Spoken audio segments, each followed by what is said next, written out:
I woke up early in the morning not being able to contain my excitement, as my parents told me we were going to a museum. I was so excited because it was not a normal museum. It was a music museum. So my parents quickly made me breakfast, and I ate as fastly, so I and my parents could hit the road. As we were leaving, I decided to look out the window and see the sights. I have seen cars, I saw land, and I saw animals, which were great.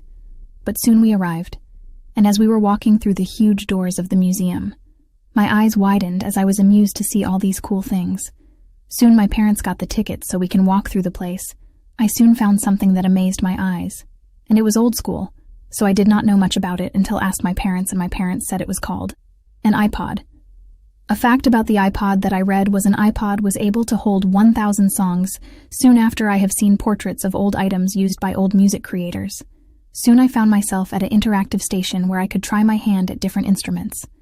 I saw a piano that I sat at and started playing the piano and made a beautiful melody and filled the air with joy and felt a connection with music like never before. After all of that, I soon went into a hallway which had famous quotes that had given me inspiration. I read most of it, but then I got really hungry and told my mom and dad, so they found a food truck near the museum and bought us some food.